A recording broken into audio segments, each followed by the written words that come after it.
কিন্তু তার মধ্যে গতকাল থেকে আমরা দেখলাম যে নিম্নচাপের একটা ভ্রুকুটি লক্ষ্য করা যাচ্ছে।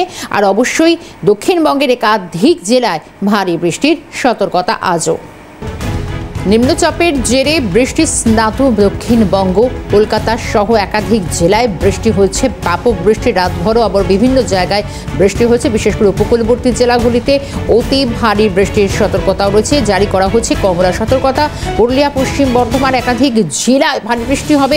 আরও একটু আপডেট জানবো এই মুহূর্তে। আমাদের সঙ্গে টেলিফোন লাইনে রয়েছেন আমাদের প্রতিনিধি রেশমি দাস। রেশমি, সুপ্রভাত। সঙ্গে এটাই জানার চেষ্টা করব যে রাত থেকেও আমরা দেখলাম বেশ দুর্যোগ অব্যাহত, বিভিন্ন জায়গায় ভারী বৃষ্টি হচ্ছে।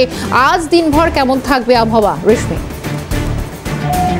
একদম, দেখো আজকে শুক্রবার অর্থাৎ একাদশীতে ভারী বৃষ্টিতে থাকতে চলেছে দক্ষিণবঙ্গের পশ্চিম দিকের একাধিক জেলা। অতি ভারী বৃষ্টির সম্ভাবনা, কমলা সতর্কতা পুরুলিয়া ও পশ্চিম বর্ধমান জেলাতে ভারী বৃষ্টির আশঙ্কা। দক্ষিণ চব্বিশ পরগনা, বাঁকুড়া, পূর্ব ও পশ্চিম মেদিনীপুরে, ঝাড়গ্রাম, পূর্ব বর্ধমান, বীরভূম, মুর্শিদাবাদ জেলাতে, পাশাপাশি পূর্ব পশ্চিম মেদিনীপুর, ঝাড়গ্রাম এবং দক্ষিণ চব্বিশ পরগনা জেলাতে ঝোড়ো হাওয়া সহ 50 কিলোমিটার গতিবেগে বইতে পারে ঝোড়ো হাওয়া। বাকি উপকূলবর্তী যে সকল জেলাগুলি রয়েছে সেখানে 30 থেকে 40 কিলোমিটার বেগে বইবে দমকা বাতাস।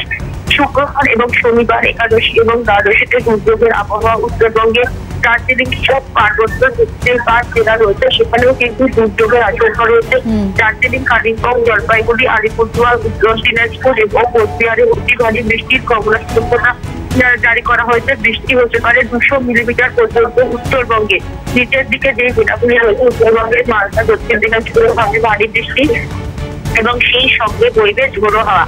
অর্থাৎ উত্তর এবং দক্ষিণবঙ্গ দুই বঙ্গেই কিন্তু ইতিমধ্যে ভারী বৃষ্টির সতর্কতা জারি করেছে আলিপুর আবহাওয়া দপ্তর। গত বঙ্গোপসাগরের ওপর যে তৈরি হওয়া নিম্নচাপ, সেই নিম্নচাপের জেরেই এই ভারী বৃষ্টির সতর্কতা।